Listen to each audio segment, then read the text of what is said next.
yung reason ko talaga na ba't ako nagpo-post, wala kasi akong venue to say it.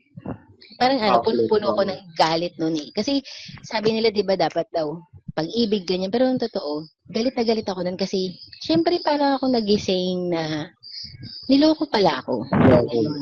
Oo, yan talaga yun, yun yung nakakagalit na pag naalala mo lahat ng pinagtiisan mo, ganyan, parang, ayun lang yun. Parang hirap siya sa totoo lang. Ang hirap niyang i-face. I-face yung reality na naloko ka. Parang minsan mas gusto ko na lang dapat no na sana hindi ko na lang ginising yung sarili ko. Kasi parang may pag-asa Okay. ako sa buhay na na may darating na Kristo. Ganun kasi 'di ba parang ang naging mantra nun is anytime soon. Darating yung 1,000 years, lahat ng paghihirap mo mawawala, maghahari kang kasama ni Kristo. So nagkaroon ka ng delusion noon, 'di ba? Tapos nung bigla ka nagising na hindi pala 'yun totoo, 'di ba? Na parang gawa-gawa ni Beshi Waps 'yun eh. Tapos mas mahirap 'yun tanggapin. Parang parang nakakabaliw na pag na-turn mo lahat ng pages na 'yun na na Yes. wala hindi to totoo.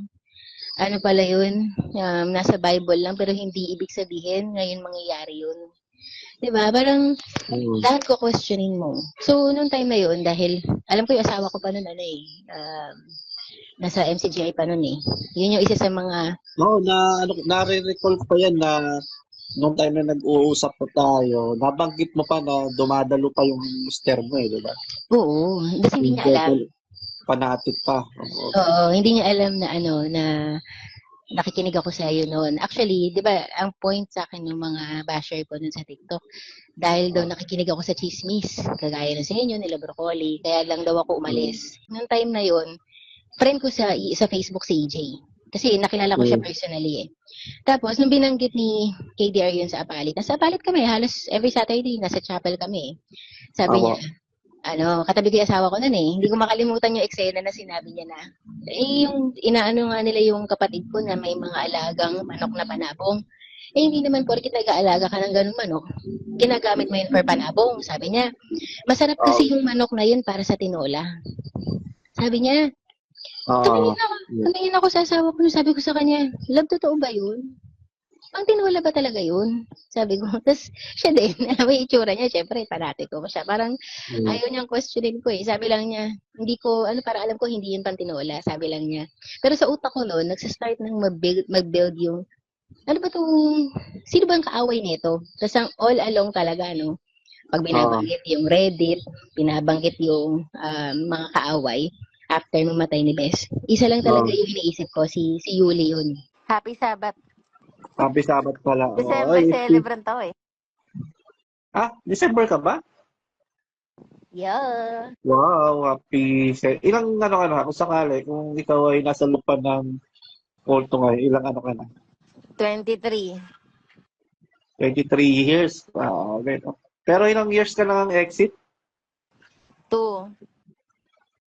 2 years. Medyo matagal-tagal na, no? How's the life after 2 years of exiting the codes? Okay naman, masaya naman. Di ba nga nakita-kita kami mga girls? Oo nga no? Grabe no, hindi ko akalain lahat pala yun ay exiter na, no? 2 to 3 years ang no? Mm-mm. Span nila. Meron din doon 1 year pa lang nag-exit. Pero meron 3 years, 2 years, ganyan. Oo nga, no? So, pero matatagal na rin sila sa MCGI. Oo, yung dalawa doon, worker. Yung ilan din Talaga? doon, yung ilan din doon, kapareho ko na KNC, KNC lumaki sa iglesia, ganyan. Yung iba na tumira sa Apalit, sa KD-Rock pala, ganun. Hindi sila mga pipichugin. Mga sila, talagang naglingkod sa iglesia. Hindi mo sasabing, yung sabing tik-tik daw, no? Kaya, patitisurin. Kundi mga talaga, mga lumalaban sa gawain na para nakikipagpuyatan. Parang mahirap naman kasi kuya na magsipsip, magsipsip, tik-tik kapag na babae ka. Parang hindi masyadong realistic na babae ang i-implant nila para magtiktik sa loob. Kung totoo man yun na.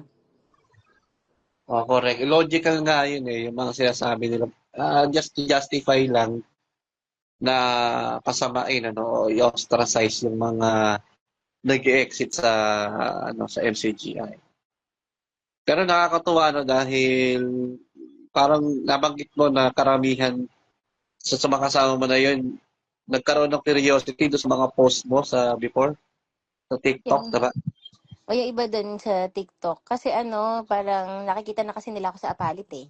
So parang, di Oo. ba, pagpasok mo kasi ng lobby, pag dumaan ka ng EFS, makikita kasi yung mga naka-duty doon. So, no, yung iba doon, parang finalo na daw nila ako sa TikTok, kapatid pa ako. Kasi parang nag-post ako dati ng exercise, mga workout, short Mm. video. So, iba nag-follow doon. Tapos nagulat sila, nag-iba yung content ko na, about na sa experience ko sa religion. Actually, wala naman ako binanggit doon sa TikTok ko dati na Correct. Oo. MCGI eh. Sinabi ko lang talaga na, mula bata, na na ako, nagkaroon na ng, parang na-instill na sa utak ko noon na nasa, parang nasa sa demonyo ka kapag nagpagupit ka ng buhok. Kasi yun yung talaga yung Mm. unang nangyari sa akin. I was 4 or 5 years old. Dinodoktrina na yung mga magulang ko noon sa De Jesus. Ayun. Tapos, di nasa labas ako ng lokal eh. Parang may hagdan kasi pataas bago yung lokal ng De Jesus noon. Parang second floor kasi yung lokal noon. Sa baba kasi is yung tulugan nila Ruth Soriano, nila Mm. Narsing Soriano, yun yung tulugan nila eh. Tapos, doon ako sa hagdan kasi nga, syempre, bored ka, bata ka, naghahanap ka ng laro, ganyan. Mm. Tinabihan ako na ni, sis baby De Jesus. Siya yung sa akin eh, lumapit nun, tapos naka-jumper kasi ko nun eh, na maong, tapos naka-bangs, may clay buhok, ganyan, tapos nakahikaw, kasi nanay ko, pinag-aalahas ako nun yung bata ako. Sinabihan niya ako na, ikaw ba, gusto mo mapunta sa dagat-dagatang apoy? Sabi niya. Sabi ko, ayoko po. Siyempre, Talaga? oo. Tapos, Grabe, no? ang sabi niya, kung ayaw mapunta sa dagat-dagatang nagniningas na apoy, dapat hindi ka nagpapagupit ng buhok. Tapos, hindi ka dapat nag-aalahas. Tapos, dapat di ka nagpapantalon. Kaya ko yun naaalala kasi may takot talaga. Tapos, sinabi ko yun sa nanay ko. After ng doktrina nun, umiiyak na ako pag ihikaw niya ako, umiiyak na ako pag pinagpapantalon niya ako. Ganun. Ano Ganun yan? yung Ilan taong ka nun? 4 years old daw ako noon eh, nung kasi yung nanay ko din nagkukwento eh, binavalidate niya yung naalala ko eh. Kasi nga parang yun eh, talagang natanim sa utak ko na kapag nagsuot ka ng gano'n, nagpagupit ka ng buhok, sa impyerno ka. Mm. Grabe, no? The very young age, no? Tinatakot na yung ganong, no? Bata pa lang, nagkakaroon na ng trauma sa... Imagine mo, papagupit ka lang, alas ka impyerno na. Oo, Ganun ba ang kami? term niya nun is yung dagat-dagatang nagniningas na apoy. Yun yung term niya. Oo. At hindi, no? Grabe. Pero talagang no, yung nasubaybayan ko rin yung mga TikTok post mo noon. And it's a very powerful, very convincing yung mga post mo and very interesting kasi especially kasi di ako fan ng TikTok, Larny, no? Dahil actually na-introduce lang sa akin ng TikTok nung itong sa FB ni Kuya Adel nung mga pinasok namin yung mga FCGI fanatics na defender. Kasi nasa TikTok pala sila, yung mga FCGI defender. So parang doon lang ako nagkaroon ng account sa TikTok para makausap tong mga to, malaman yung stand nila, makipagdebate. Kasi doon ko lang nalaman ganyan pala kalawak yung TikTok, no? At ang dami palang mga FCGI fanatic niya, parang FB rin, no? Oo, tsaka Mm. ang daming nanonood nun na mga kabataan sa TikTok ko nun. Kasi di ba makikita mo yung option to check kung sino yung nag-review. May mga kalokal ako doon, may mga naging kasama ako nun sa iglesia, talagang naka-watch dun sa mga post ko. Pero kasi ang reason ko lang talaga nun ba't ako nag-post, I think 4 months akong exit. Nung Oo. nag-start ako mag-post eh. Tapos, alam ko, chinat kita nung sabi ko, kaya ang dami dito sa sa TikTok, di ba? Sabi ko, Oo. mag-post ka ng mag-post doon. Yung pinapost mo ka ako sa Facebook, ilagay mo din sa TikTok. Naalala mo yan? Okay, oo. Correct. Oo, tas ang umaaway sa akin nun sa mga basher ko na sila Totoy Bibo. Tapos, oo, inaaway nila ako. Ang dami nila noon na parang, tapos, ang karamihan na nagbabash sa akin doon, hindi naman nag-aapalit eh. Kasi sabi ko, kung nag-aapalit kayo at nagsusupport kayo sa EFS, sabi ko, makikita at makikita niyo ako eh. Sabi ko. So, yung mga Correct. nagsasabi dyan na hindi daw ako talaga tunay na kapatid, gusto ko lang daw talaga lumandi. Ganun yung term, as in, parang grabe yung words nila doon na parang gusto ko lang daw talaga lumandi kaya daw ako umalis sa iglesia. Sabi ko nun parang bakit ako aalis just because gusto ko maglandi at 30 years, di ba? Parang 30 years ako, 30 years plus ako bago umalis. Di sana kung gusto ko maglandi. Nung bata pa ako, di ba? Sabi ko ganyan. Correct. Ayun. Pero yun, yung reason ko talaga na ba't ako nagpo-post.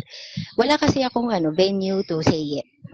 Parang puno-puno ko ng galit noon eh. Kasi sabi nila 'di ba dapat daw pag-ibig ganyan. Pero ang totoo, galit na galit ako noon kasi syempre parang ako nagising na niloko pala ako. Ayun.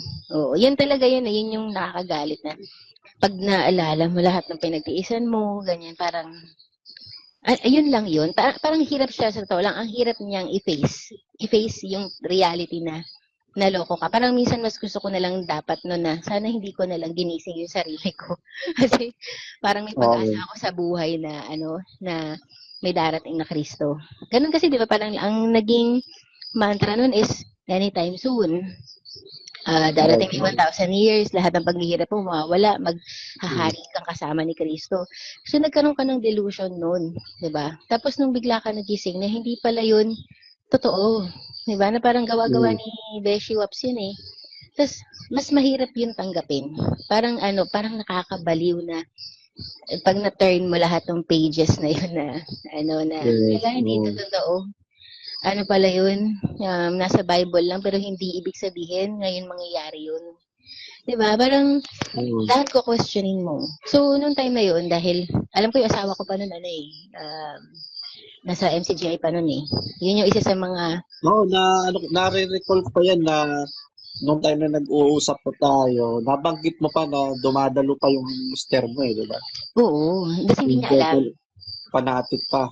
Oo, hindi niya alam na na nakikinig ako sa iyo noon. Actually, 'di ba, ang point sa akin ng mga basher ko noon sa TikTok, dahil daw nakikinig ako sa chismis, kagaya ng sa inyo nila Broccoli, kaya lang daw ako umalis. Nadala daw ako sa chismis. Hindi kasi totoo 'yun in my case ha. Siguro sa ibang exiter nangyari 'yun. Sa akin kasi hindi ganoon 'yung nangyari.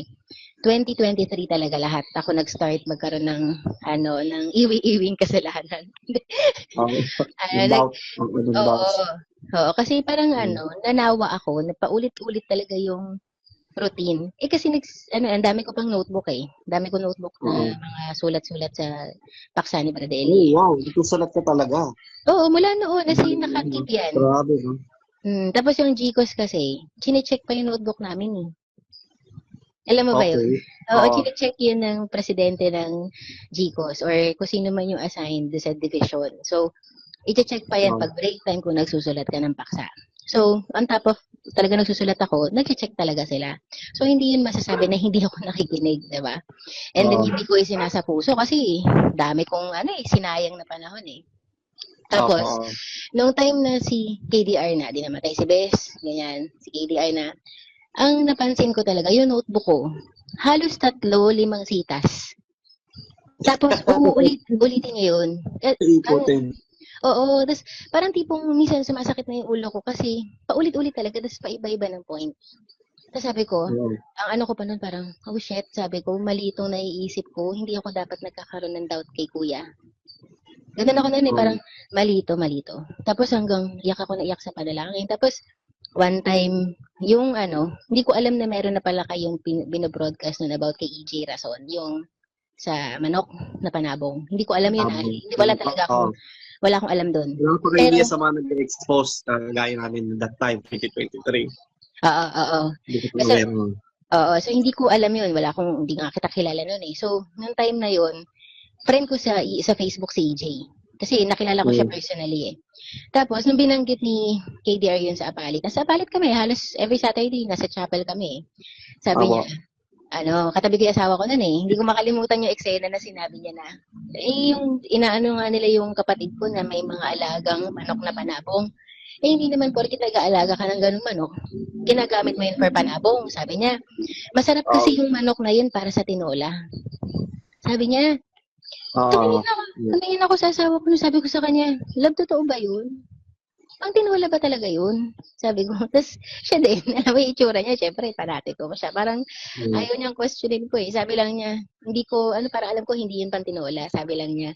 Pero sa utak ko noon, nagsastart nang mag-build yung, ano ba itong, sino ba ang kaaway nito? Tapos ang all along talaga, no? Pag Oo. binabanggit yung Reddit, binabanggit yung mga kaaway, after mamatay ni Bes, isa lang talaga Oo. yung iniisip ko, si Yuli yun. Oo, Wala, Yuli, ganun. oo. Alam mo ba, akala ko noon, na yung Reddit, it was built by Yuli. Yung Ganun Reddit. ganun yung mentality ko na parang, ba't kasi Correct. pupunta pa sila dyan sa Reddit? Wala ngang successful na app yung ginawa si Yuli.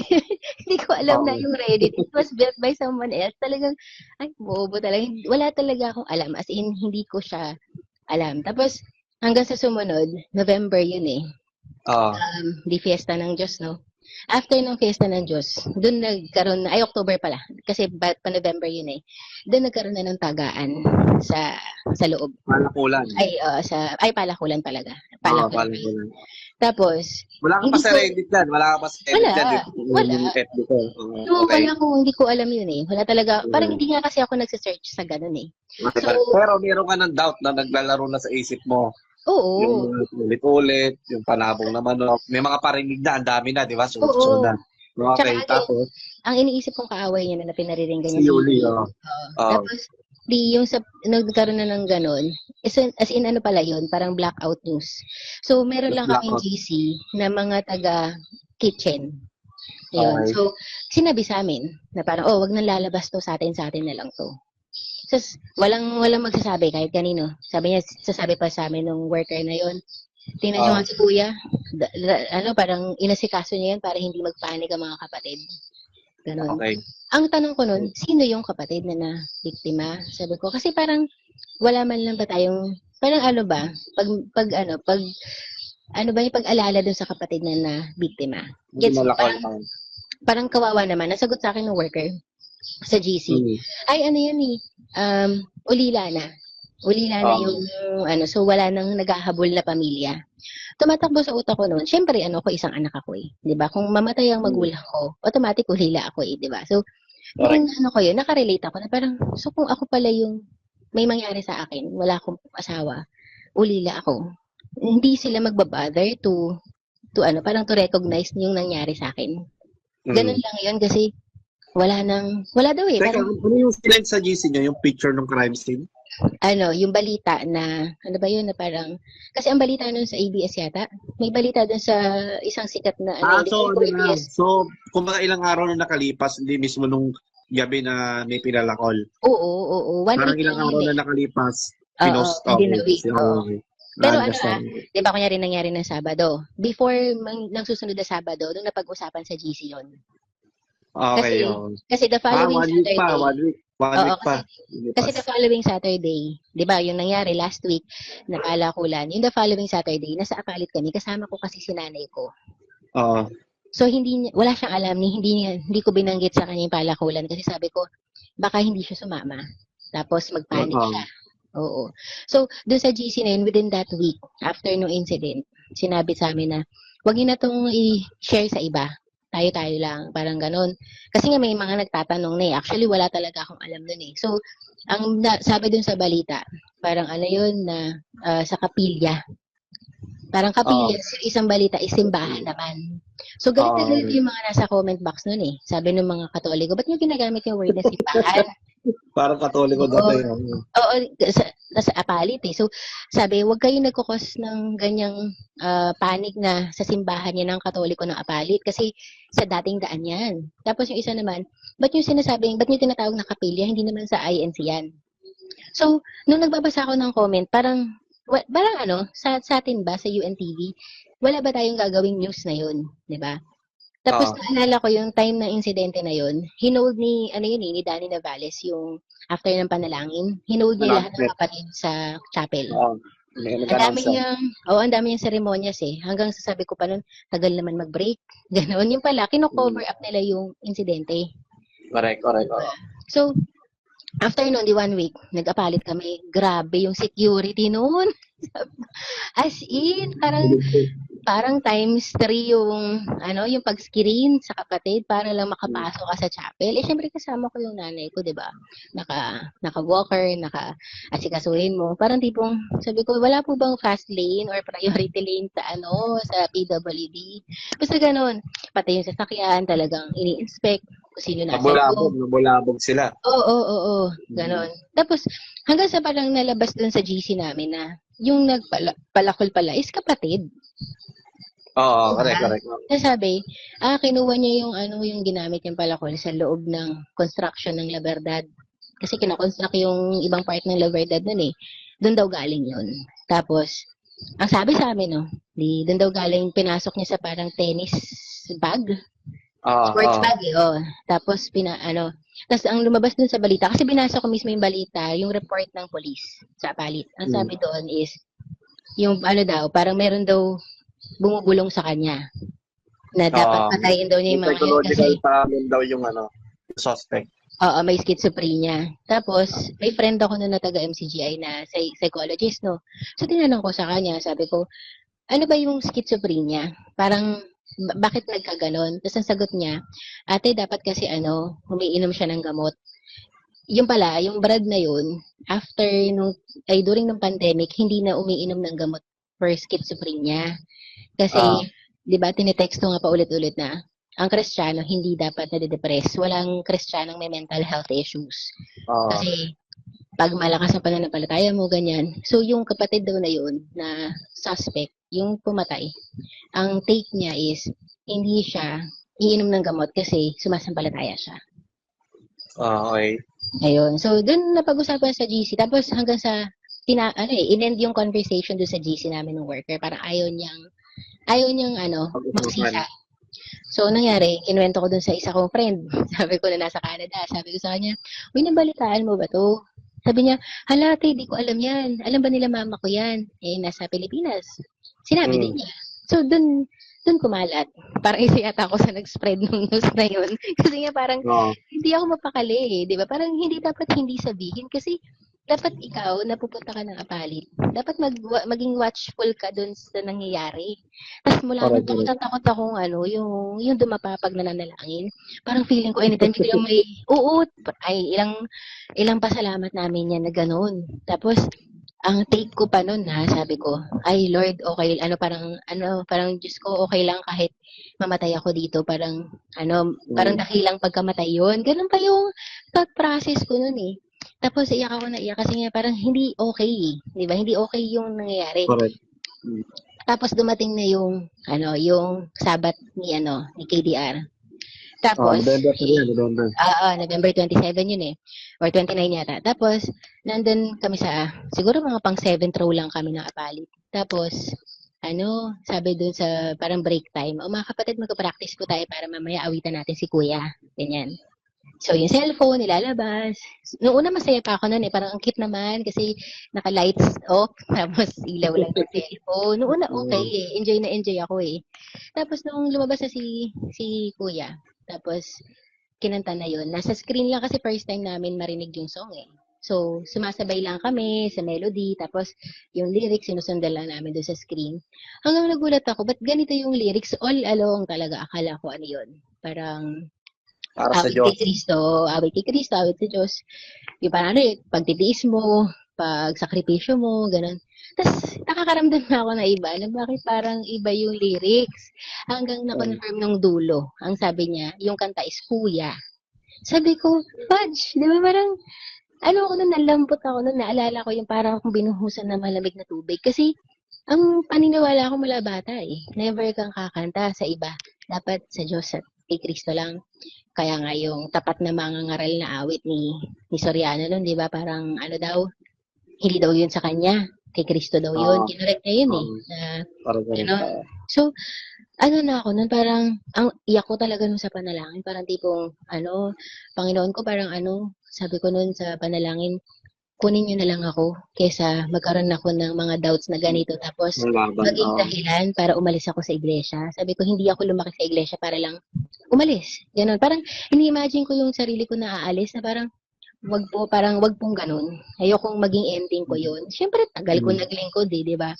Tapos, hanggang sa nagkaroon na naman siya ng teksto na pinagtatawanan niya yung mga may profession or gumraduate ang example niya nun is yung broadcast. Sabi niya, gumraduate ka ng broadcaster ka dapat, mass communication. Tapos, naging announcer ka sa perya. Sa letrang B, Bini-Baby. Ganun siya dun tawa yung mga kapatid Ako, nag-make face ako noon. Nasa apalit ako noon Nag-make face ako noon. Tapos sabi ko, hindi ko siya matanggap kasi sabi ko, so ano yung ginawa ko?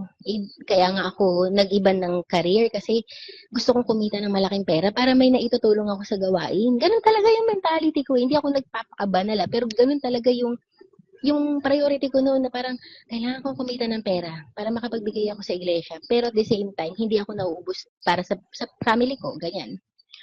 So, sabi ko, paano yung sakripisyo na ganun? Mali ba yun? Diba? Ganun na yung, tapos parang basta nanliit ako nun. Parang ang liit-liit ng tingin ko sa sarili ko na dahil hindi ko nasundan yung profession na pinag-graduatean ko. Ganon.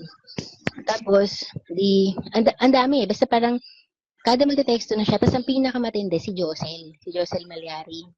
Alam ko ng asawa ko kasi nakikita niya na hindi na ako nakikinig. Nag-headset ako or nag-cellphone ako pag nagsasalita si Josel. Sabi ko, kasi nakakairita. Sabi ko, para tayong ginagawang joke.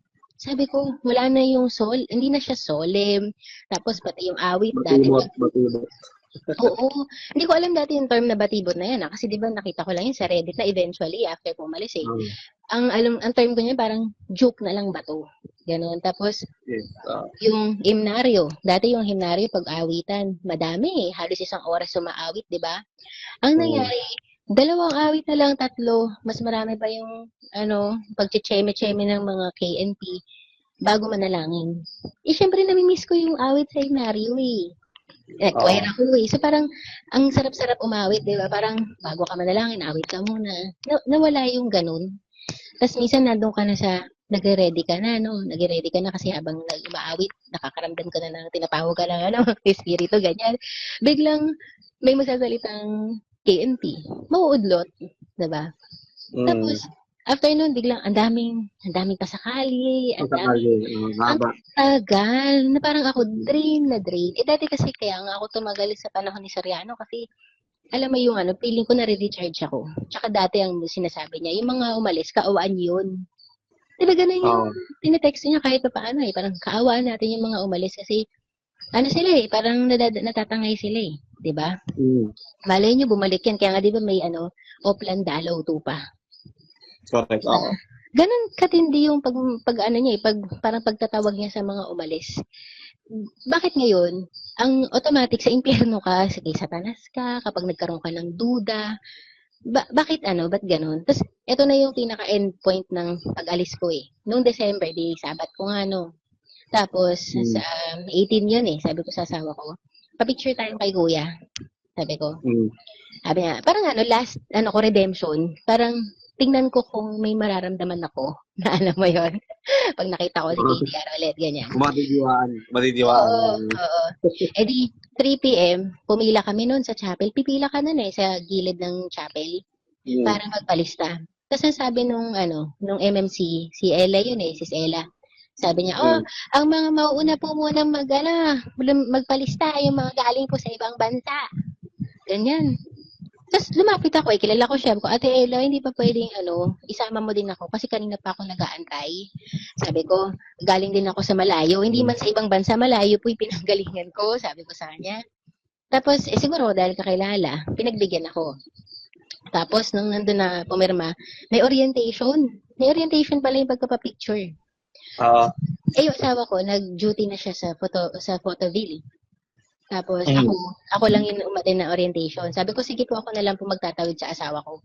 Tapos sabi niya doon, ang unang-una niya sinabi, mga kapatid, magpapapicture lang po tayo ha. Wala pong magko-consultation.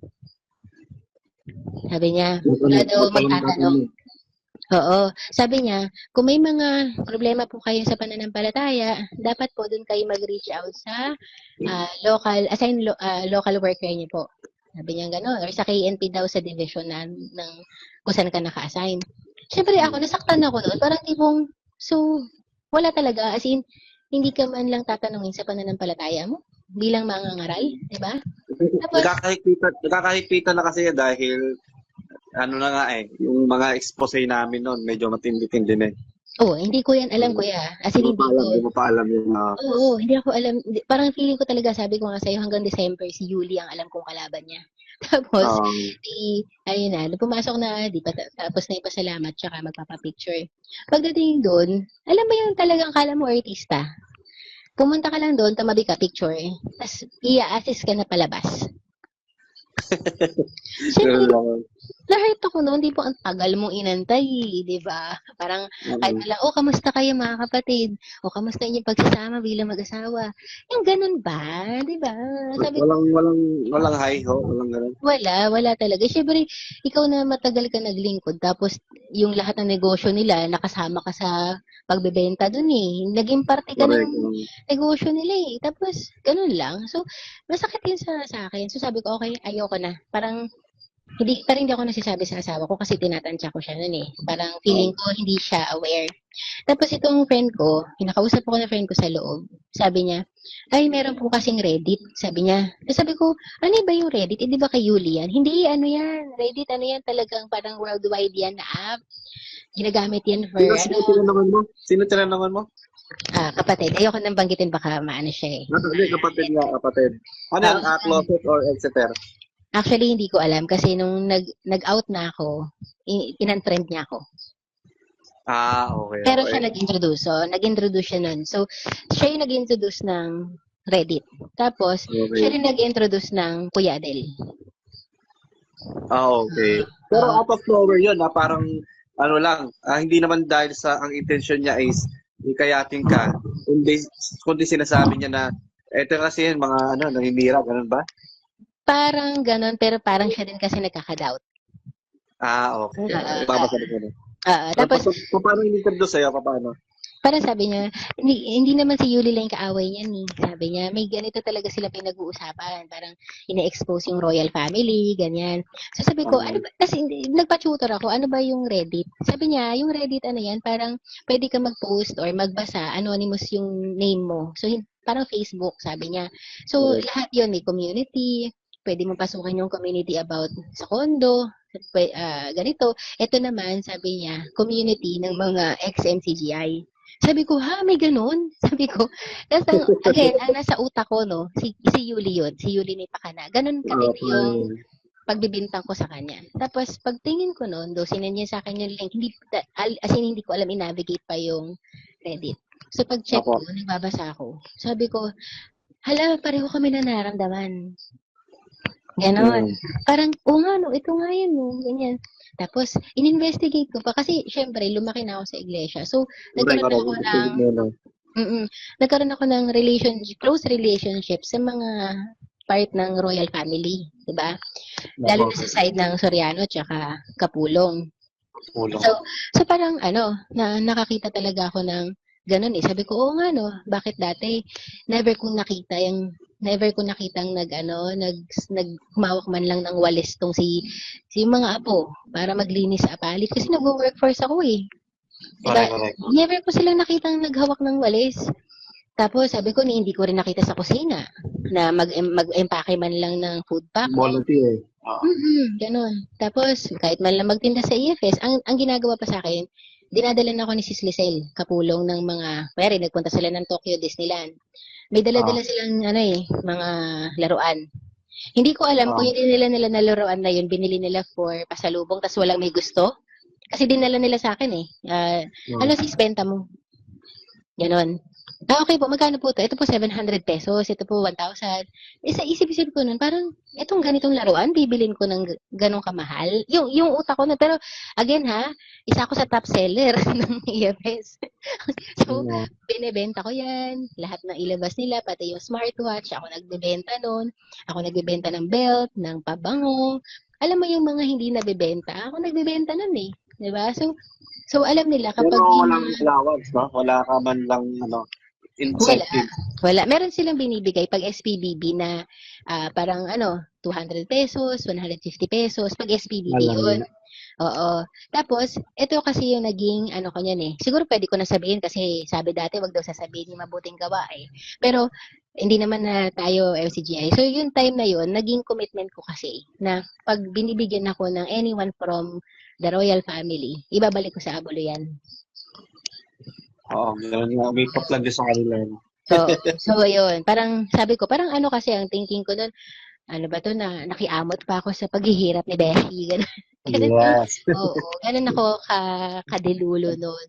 So, ayun, sabi, tas pinagdi-discuss pa ako ng sa mga stockies. Kaya kilala ko ng mga officer yung mga nagbebenta ng EFS sa mga lokal.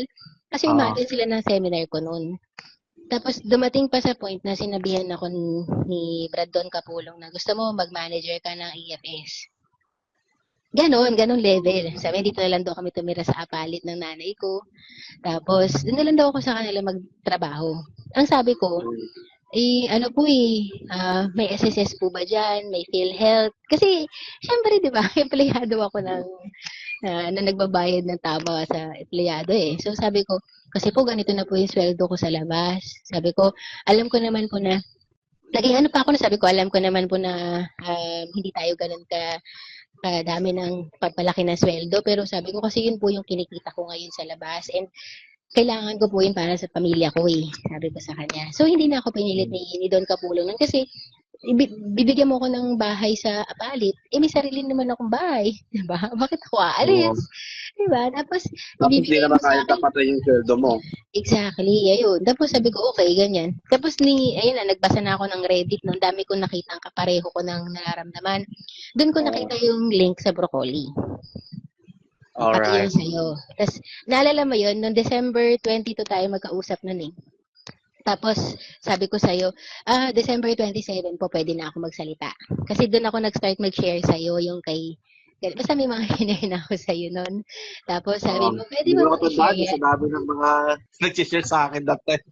Oo, pero ayoko na rin sabihin kasi malalaman ako yung source mo nun eh. So, nung sinabi mo yun, sige, pwede ka bang bumisita ka mo sa broccoli? Pagdating ko doon, pinakilala mo sa akin si Dark Knight, ko siya nun eh. Doon ko na rin nabosesan na KNC worker ko siya dati. Okay. Ayun, tapos dun, introduce, dun na nag-start. Pero tapos na ako, alam mo yung end na ako nun sa MCGI bago ko kayo nakilala. So, hindi talaga ako doon. Hindi, kaya yung mga nagsasabi na kaya daw marami umaalis dahil sa paninira nyo, hindi kasi totoo yun. Kasi isa ako doon eh. Isa ako sa umalis na hindi dahil sa paninira. Umalis ako dahil nabwisit ako sa paulit-ulit talaga.